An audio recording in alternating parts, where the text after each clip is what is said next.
पिछले 1 साल से आपने बताया था कि कोई भी चीज़ पहले पूछो ये ज़रूरत है या नहीं, अगर वो ज़रूरत नहीं है तो उसको हटा दो। तो ये मैंने करना स्टार्ट किया तो बहुत ज़्यादा सब कुछ हटाने लगा। जैसे यूट्यूब में पहले बहुत घंटे वीडियोस देखता था, कॉमेडी वीडियोस, वो अभी पूरी तरह ख़त्म हो चुका है।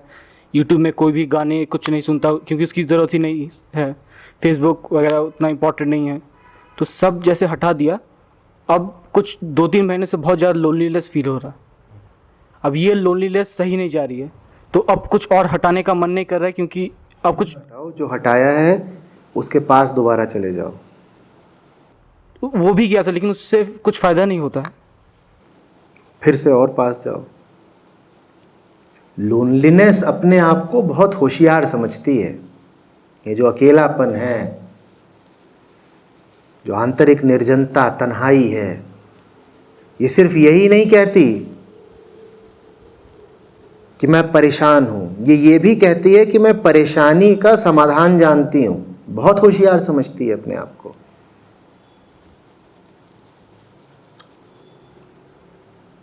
ये कहती है अकेलापन दूर करने के लिए यहाँ जाओ और वहाँ जाओ। जब बहुत शोर ही मचाने लगे ये, तो इसकी सलाह मान लो। ये जहाँ को भी तुम्हें भेज रही है वहाँ चले ही जाओ। वहाँ जाओ, मुंह की खाओ, और परेशान हो नाक कटाओ, मुंह काला करो, वापस आ जाओ। और कोई तरीका नहीं है। या तो इतनी उसमें विनम्रता होती और समझ होती कि वो उपदेश से मान जाती, और उपदेश तो तुम खूब ही देख रहे हो, और फिर भी वो अकेलापन, सूनापन मानता नहीं। वो कहता है चाहिए चाहिए। तो ऐसे में मैं कहा करता हूं कि उसकी बात मान ही लो।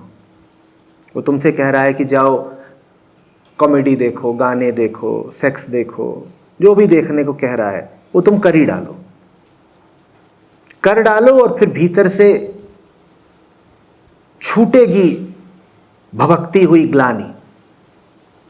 खुद ही समझ जाओगे कि समय बर्बाद किया। और फिर अगली बार जब ये अकेलापन आवाज देगा तो इसकी आवाज क्षीण होगी। आवाज तब भी देगा, पर अब उसकी आवाज कमजोर होगी। तुम इतनी आसानी से उसकी आवाज पर विश्वास नहीं करोगे। और फिर उसके बाद और क्षीण होगी, और क्षीण होगी, शनय शनय मिट जाएगी।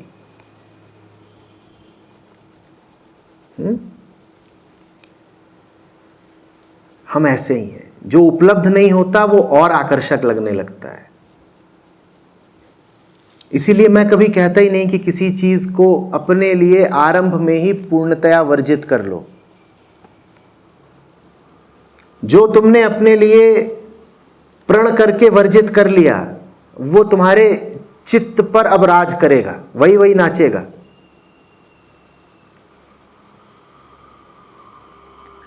तो अपने द्वार सबके लिए खुले रखो। बस भीतर इतनी शुद्धता रखो कि अशुद्धि खुद ही भीतर ना आए। द्वार बिल्कुल खुला रखो, अंदर इतनी सफाई रखो कि मक्खी मच्छर खुले द्वार से भी भीतर अंदर आए ही ना। पारंपरिक रूप से हमने आध्यात्मिक संयम को कुछ और समझा है। पारंपरिक रूप से धार्मिक अनुशासन यह रहा है कि अपने द्वार ही बंद कर लो। शपथ उठा लो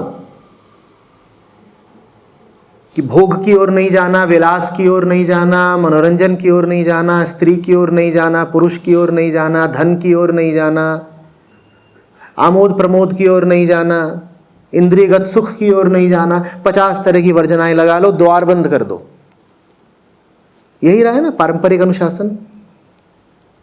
इस अनुशासन को सफलता नहीं मिलती क्योंकि यह अनुशासन मन के चलन के विपरीत है। जिन्होंने ये अनुशासन दिया या जिन्होंने इस अनुशासन को इस रूप में समझा, वर्जनामूलक बना दिया, वो ये जानते ही नहीं कि मन को जो चीज जितनी निषिद्ध होगी वो चीज उसे उतनी ही आकर्षक हो जाएगी। तो मैं थोड़ा दूसरी बात कहता हूं, मैं कहता हूं तुम अपने खिड़की दरवाजे सब खोल दो और भीतर रहे राम की सुगंध, और अब कहो कि आ माया आ, आमंत्रण दो उसको, आ ना, हम बुला रहे हैं तुझे, आ। तुम ये नहीं कह रहे कि हमने अपने दरवाजे तुझ पर बंद कर दिए, तुम उसे सक्रिय रूप से बुलाओ, तुम कहो तू आ, हिम्मत हो तो आ। खुद ही नहीं आएगी, और आएगी अंदर तो तुम्हारी दासी बनकर आएगी।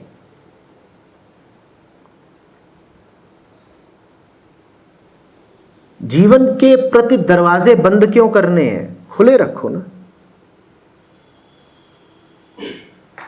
और भीतर इतनी निर्मलता, इतनी शुद्धता रखो, सत्य के प्रति इतना प्रेम रखो कि असत्य स्वयं ही भीतर ना आए। तुमने उसे नहीं रोका, वो स्वयं ही भीतर नहीं आया, उसके हाथ पांव कांप गए। उसने कहा इतनी साफ जगह पर जाऊंगा तो दम तोड़ दूंगा। बिल्कुल साफ हो घर, मक्खी आके करेगी क्या अंदर? तुम तो कह रहे हो आ जा, वो कह रही है अरे छोड़िए ना, कचरा पड़ोस में है, वो पड़ोस में जाएगी, तुम्हारे यहां आएगी ही नहीं।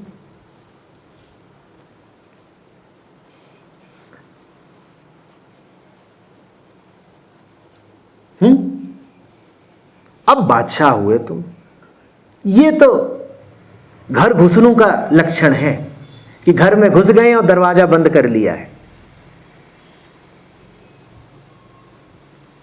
कि कहीं कोई दोष विकार आक्रमण न कर दे, कहीं माया अपहरण न कर ले जाए हमारा। अरे डरना क्या, खिड़की दरवाजे सब खोल के खुला सो।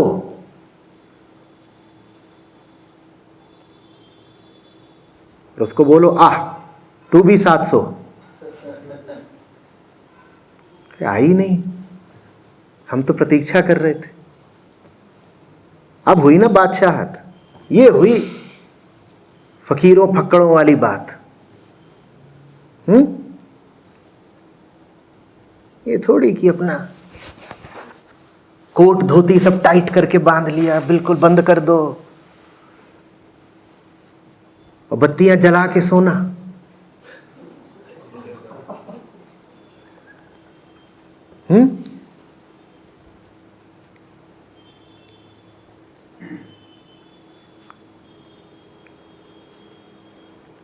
कॉमेडी ही तो है, क्या बिगाड़ लेगी?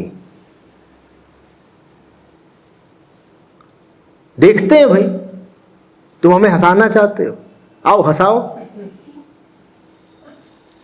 ये तो पता नहीं कि हम तुम्हारी बात पर हंसेंगे या नहीं, तुम पर जरूर हंसेंगे। तुम्हारी कला में तो ऐसा कुछ नहीं कि हमें हंसी आ जाए, लेकिन तुम्हारी नादानी में ऐसा बहुत कुछ है कि हम हंस पड़ेंगे।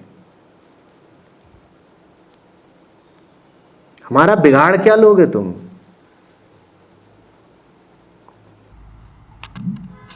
आचार्य जी, अगर मैं कोई वीडियो या कुछ ऐसा देखूंगा जो मतलब जिसका नेसेसरी, मतलब वो उसकी ज़रूरत नहीं है, तो वो अननेसेसरी माइंड के स्पेस को ऑक्युपाई कर लेगी।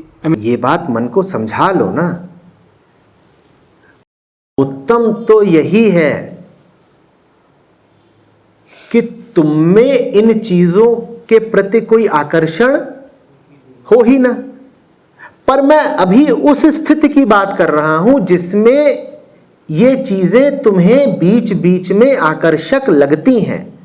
तुमने अपनी यही हालत बताई ना कि मैं इन चीजों से अपने आप को दूर करता हूं, पर जब दूर करता हूं तो लोनली हो जाता हूं। तो मैं उस स्थिति के लिए उत्तर दे रहा हूं। मैं कह रहा हूं ये बहुत ही खींचें तो खिंच जाओ, जाओ इनकी ओर, लेकिन पूरी सतर्कता और सजगता के साथ। कहो अच्छा बताओ क्यों बुला रहे थे, दिखाओ क्या दिखाना चाहते हो। हम देखेंगे।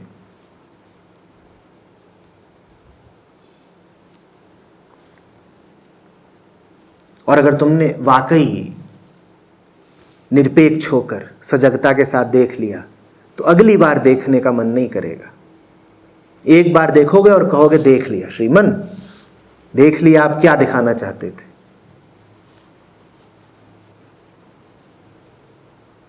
हमें आप बुरे नहीं लग रहे, आप हमें बस बोर कर रहे हो।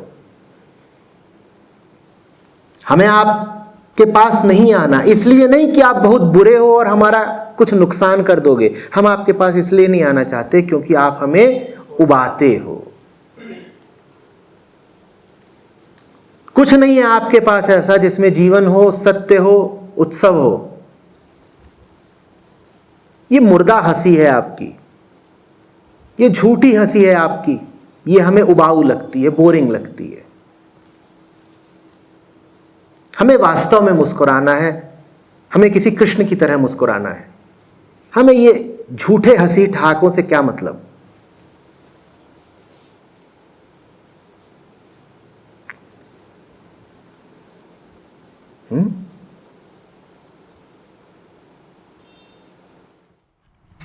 आचार्य जी, एक और चीज़ थी कि जैसे कोई एक दिन हुआ, सुबह उठा और एक लंबे एक मेडिटेशन वगैरह किया, फिर पूरे दिन अवेयरनेस के साथ बिताई, तो वो दिन तो बहुत अच्छा बीतता है। लेकिन ऐसा बहुत बार हुआ है कि ऑल्टरनेट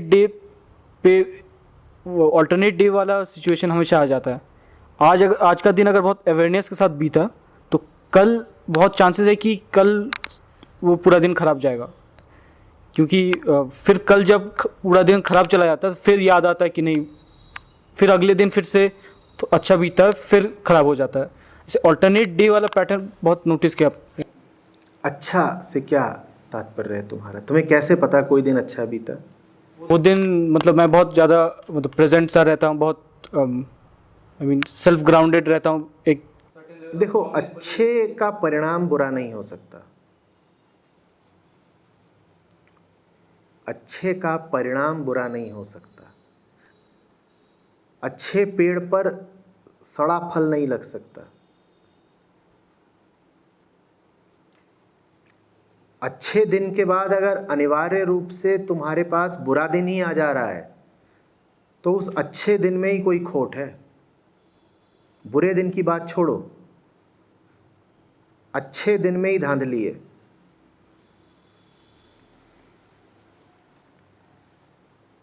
जिसको तुम अच्छा समझ रहे हो वो अच्छा है नहीं, उसमें बुराई छुपी हुई है और पोषण पा रही है।